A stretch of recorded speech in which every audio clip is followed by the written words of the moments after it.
वालेकुम students, class 10th आज हम कर रहे हैं बायोलॉजी का जो चैप्टर नंबर 12 है उसका अगला टॉपिक करेंगे एंडोक्राइन सिस्टम। यह है पेज नंबर 47 पे। The activities such as growth, reproduction, maintenance of glucose concentration in blood and reabsorption of water and kidneys ETC need to be regulated. So जितनी भी activities हैं तो इनकी एक प्रॉपर रेगुलेटरी सिस्टम हमारी बॉडी में है और इसको कौन परफॉर्म करता है तो एंडोक्राइन सिस्टम बेसिकली ग्लैंड्स का सिस्टम है। ये हार्मोन्स के थ्रू कंट्रोल होता है ये सारी processes. Endocrine system perform this job.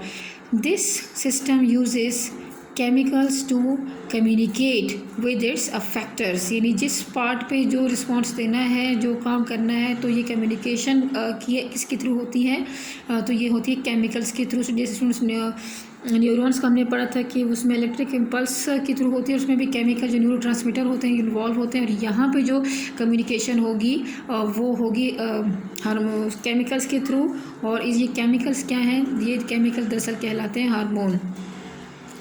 A hormone is a specific message molecule synthesized and secreted by an endocrine gland. These glands are ductless। ये जो glands होती हैं ये गदूद क्या होते हैं, इनका कोई इनकी नालियाँ नहीं बनी होती। एंड रिलीज देयर सिक्रीशंस, और ये अपने सिक्रीशंस को रिलीज़ करते हैं जो कि को हार्मोन्स कहा जाता है, directly into the blood stream.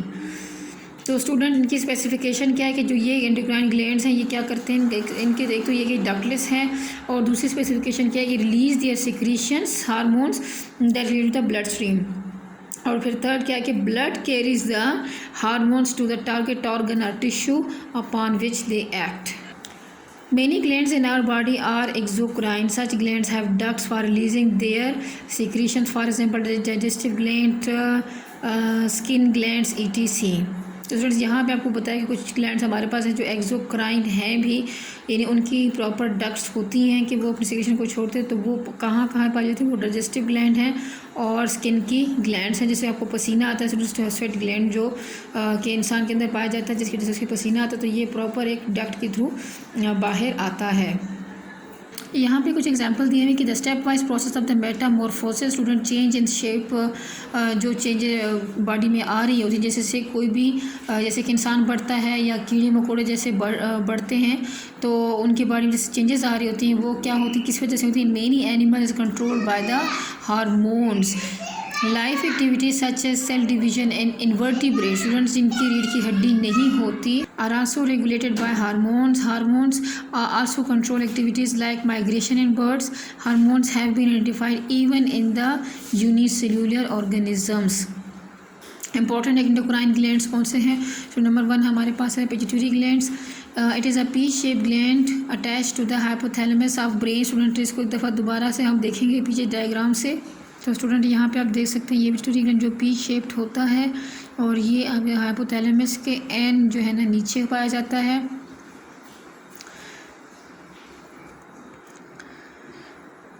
Many hormones, tropic hormones का मतलब होता है ऐसे हार्मोन्स जो कि ग्रोथ के साथ उनका ज़्यादा रिलेशन होता है। Of pituitary gland influences the secretion of other endocrine glands, कि वो क्या करते हैं कि वो दूसरे जो एंडोक्राइन ग्लैंड्स हैं उसको मुतासर करते हैं या उस पर असरअंदाज होते हैं, या दूसरे एंडोक्राइन ग्लैंड्स जो हैं, जैसे अभी एक पिट्यूटरी ग्लैंड है तो साथ में थायराइड ग्लैंड है, पैराथायराइड ग्लैंड्स हैं, एड्रिनल ग्लैंड्स हैं। तो ये क्या करते हैं कि एक ग्लैंड दूसरे ग्लैंड को इन्फ्लुएंस करता है कि वो अपनी सिक्रीशन करें। However, some hormones of this gland act directly on various tissue of body, और इनमें से कुछ ऐसे हैं कि इसका जो हार्मोन होगा वो डायरेक्ट भी किसी बॉडी टिश्यू पे पड़ सकते हैं। There are 2 lobes of pituitary gland, interior lobe and posterior lobe। Students आपको लोब्स की भी एक दफ़ा पिक्चर दिखा दे। सुन जैसे अगली डायग्राम है यहाँ endocrine glands in human body page number 51 पे। तो यहाँ पिट्यूटरी ग्लैंड को आप देख सकते हैं कि ये 2 हिस्सों में बटा हुआ है। तो इसका एक इंटीरियर लोब है, एक इसका पोस्टीरियर लोब है। तो ये इसकी इस तरह 2 लोब से दोनों से जो है ना कमांड देते हैं या तो दूसरी ग्लैंड्स को। जैसे कि आप देख सकते हैं ये ग्लैंड है टेस्टोस्टेरोन एनिमल्स, जो इसमें जो यहाँ इनके अपने जो ग्लैंड्स हैं ये हार्मोन सिक्रीट करते हैं जैसे टेस्टोस्टेरोन है तो ये मेल के रिप्रोडक्टिव ऑर्गन्स को सपोर्ट करेगा, और फीमेल का जो है वो फॉलिकल स्टिमुलेटिंग हार्मोन है। इस तरह एड्रिनल ग्लैंड है, ये किडनी के वर्क को भी परफॉर्म करता है, हेल्प आउट करेगा, और बाकी जो इसके फंक्शंस हैं उसको रेगुलेट करेगा। थायराइड ग्लैंड है, पैराथायराइड ग्लैंड जो एन इसके नीचे है, मतलब ये सबको जो है ना कोऑर्डिनेट भी कर रहा है सबके साथ। और दूसरा ये कुछ सिक्रेशंस ऐसे खुद भी करेगा जो कि डायरेक्ट किसी भी टिश्यू पे असरअंदाज हो सकते हैं। स्टूडेंट्स, पैंक्रियाज आपको पता है कि ये इंसुलिन जो कि एक हार्मोन है जो हमारे ब्लड में जब रिलीज़ होता है तो इसकी वजह से हमारी ब्लड में जो एक्स्ट्रा शुगर है वो कंट्रोल हो जाती है।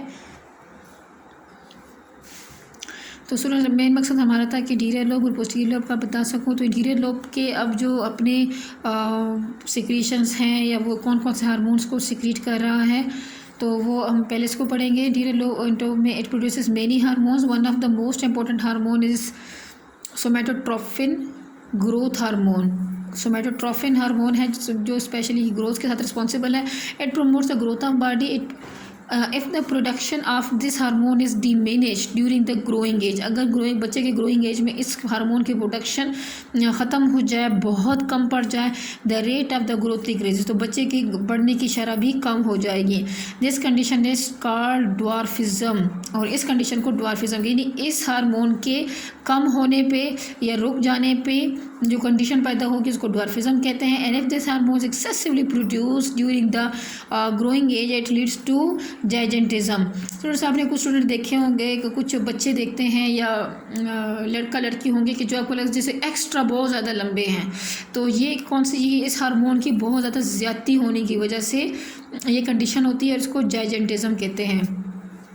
If the somatotropin is excessively produced after growing age, अगर ग्रोइंग एज बच्चे की ख़त्म हो चुकी है और अभी भी बच्चे की ग्रोथ हो रही है, जैसे मर्दों के अमूमन 22 साल तक और लड़कियों की 18 साल तक मुमकिन है, और फिर भी वो मुसलसल ही बढ़ती चली जा रही है, ग्रोइंग एज ख़त्म हो चुकी है और फिर भी बढ़ रही है। Internal organs in the body extremities along grow large, तो बॉडी की जो ऑर्गन्स हैं या जो फेस कट है वो बहुत लंबा लगना शुरू हो जाता है, यानी आपको एक नॉर्मल सी फीलिंग आती है कि जो इसकी नोज़ है या इसके हाथ पाँव कुछ ज़्यादा ही लंबे हैं नॉर्मल से। This condition is called acromegaly. Such person will have large hands, feet and jawbones. Another important hormone secreted by the anterior lobe of the pituitary gland is thyroid stimulating hormone, TSH इसको abbreviate किया जाता है। It stimulates the thyroid gland to secrete its hormone। अब सुनो, thyroid gland एक दूसरा gland है, लेकिन ये जो सिक्रीशन है ये इस ग्लैंड को स्टिमुलेट करती है, यानी उन्हें जगाती है, उन्हें ऑर्डर देती है कि आपने ये सिक्रीशन करनी है।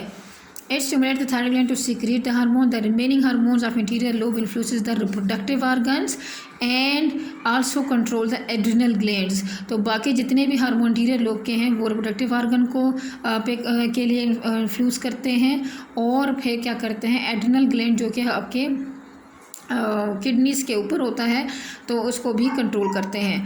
पोस्टीरियर लोब, अभी हमने जो इंटीरियर लोब में देखे कि एक तो इस हार्मोन का जिक्र हुआ सोमेटोट्रोपिन का, इसकी कमी ज़्यादती को हमने देखा, और फिर थायराइड स्टिमुलेटिंग हार्मोन का देखा कि वो दूसरा ग्लैंड जो थायराइड को स्टिमुलेट करता है।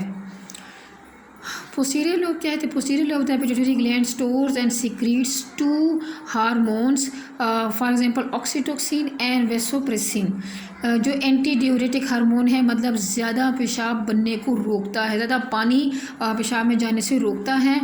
These hormones are produced by the hypothalamus, a part of the brain from the hypothalamus भी आप पीछे डायग्राम में देख सकते हैं, जो पिट्यूटरी ग्लैंड के एन ऊपर होता है।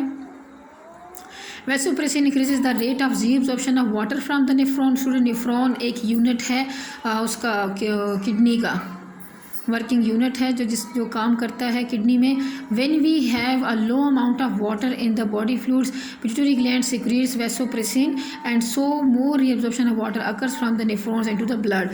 In this way the body retains water and less amount of the urine is produced. On the other hand, when body fluids have more than the normal water, there is a decline in the required amount.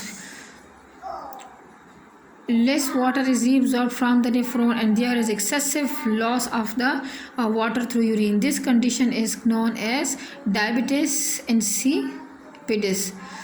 तो student जैसे diabetic patient का होता है तो वो बहुत ज़्यादा washroom के लिए जा रहे होते हैं, उनको फीलिंग ज़्यादा आ रही है, क्योंकि उसकी वजह ये है कि उसके कि ये जो हार्मोन है वैसोप्रेसिन, तो इसकी सिक्रीशन बहुत ज़्यादा कम होती है कि जितनी रिक्वायर्ड है उससे बहुत कम होती है, जिसकी वजह से डायबिटिक पेशेंट जो होते हैं वो बार बार बाथरूम का जो है ना चक्कर लगाते हैं। The hormone oxytocin stimulates the contraction of uterus wall in the mother's for childbirth. Moreover, this hormone is necessary for the ejection of the milk from the breast. Students आज का टॉपिक इतना ही, कल इंशाल्लाह हम इसे आगे लेके चलेंगे। अपना बहुत ख्याल रखिएगा, इसको याद करना है, समझना है। अल्लाह हाफ़िज़।